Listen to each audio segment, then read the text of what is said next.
সম্মানিত ভিউয়ার্স, আসসালামু আলাইকুম। আশা করি সকলে ভালো আছেন। তো আজকে আমি এমএস ওয়ার্ডে আরো কিছু টিপস শেয়ার করব। আপনারা স্ক্রিনে লক্ষ্য করেছেন যে মোবাইল ফোন, এরোপ্লেন মোড এবং মেসেজ সিম্বল, এই সিম্বলগুলো কিভাবে নিয়ে আসবেন সেই বিষয়টি আজ আমরা দেখব। তো চলুন শুরু করা যাক। প্রথম সিম্বলটি দেখার জন্য আমরা 2706 লিখে অল্টার চেপে এক্স বাটন চাপবো, তাহলেই আমাদের মোবাইল ফোনের সিম্বলটি চলে আসবে।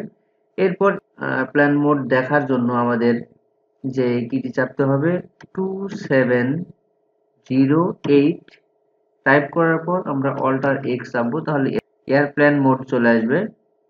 এরপর মেসেজ সিম্বলটি দেখার জন্য আমাদের চাপতে হবে 2709, এরপর অল্টার এক্স চাপলে আমার মেসেজ সিম্বলটি চলে আসবে। ধন্যবাদ, সবাই ভালো থাকবেন।